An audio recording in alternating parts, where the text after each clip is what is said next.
Quel arcane, quel secret est dissimulé derrière l'histoire de l'arche dans les Écritures?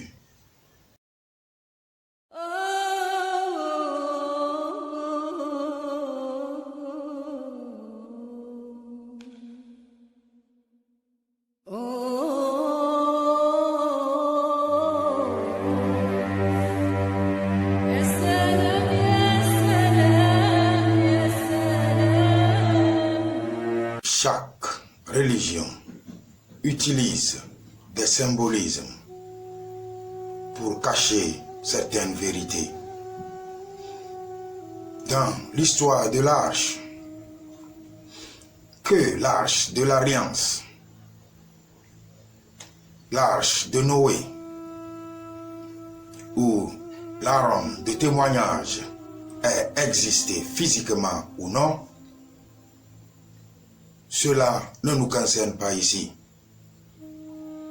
Dans ma vidéo, je vais vous révéler les véritables significations du symbolisme ou du secret qui est caché dans l'histoire de l'arche.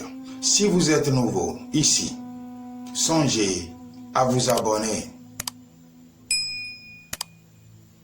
Nos ancêtres, les pharaons, parce qu'ils étaient contraints, il y a 2500 ou 2300 ans, par les envahisseurs ptoléméens, grecs bien sûr, étaient obligés de transcrire les Medjugorje, c'est-à-dire les paroles de Dieu, faussement appelées hiéroglyphes, tel un puzzle, ce qui a donné la possibilité d'interpréter, s'il vous plaît, ces paroles de Dieu ou ce que nous avons sous la main aujourd'hui comme la Bible, de l'interpréter de différentes façons.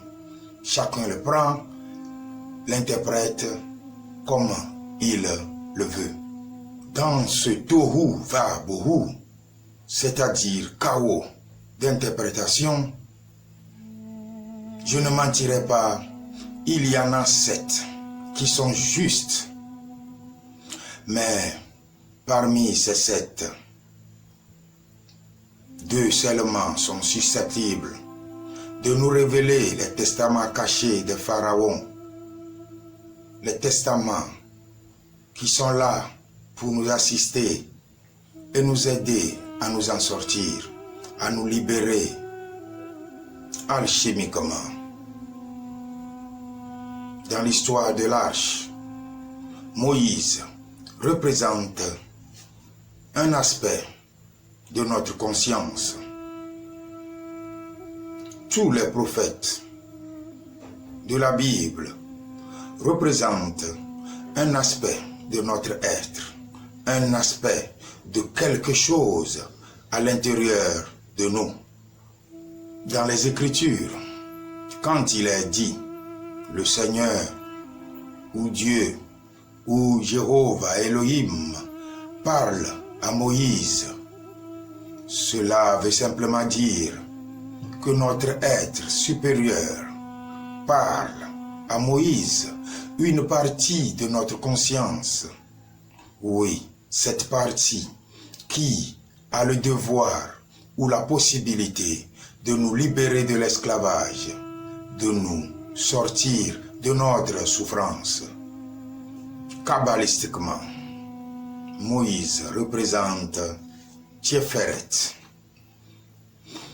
Tiferet est au milieu de l'arbre de vie.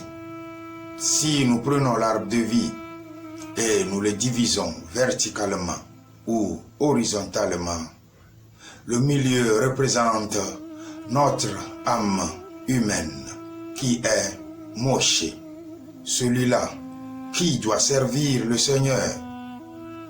S'il le sert,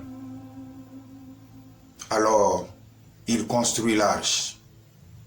Si Moshe ou Moïse obéit au Seigneur et construit l'arche, alors il peut recevoir directement des commandements de Dieu. Ainsi pourrait-il sauver les enfants d'Israël. Ces enfants d'Israël représentent les autres parties de notre conscience qui sont prises en otage ou qui sont en esclavage en Égypte. Mitzrayim en hébreu, qui est précisément notre corps humain. Nous ne pouvons le nier. Actuellement, nous sommes esclaves de nos désirs. Nous sommes esclaves de nos envies. Nous sommes esclaves des égos, tels des généraux de la Légion qui nous gouvernent. Nous pouvons citer la colère, la luxure, le gourmandisme, l'envie. Les 7 péchés capitaux sont des commandants ou des généraux qui dirigent cette légion. Et sous ceci se trouve à l'intérieur de nous. Personne ne peut le nier. À cause de cet esclavage, nous avions besoin de notre Moshe, Moïse bien sûr, pour nous aider, pour nous instruire et nous guider à nous libérer de la servitude des égos.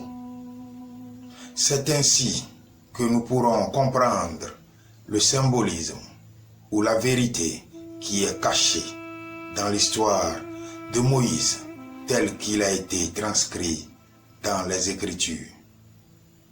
Merci. Merci encore d'avoir suivi cette vidéo jusqu'à la fin. Si vous avez aimé, laissez un pouce bleu. Dites-moi dans les commentaires ce que vous n'avez pas compris dans cette interprétation ou dans ces enseignements.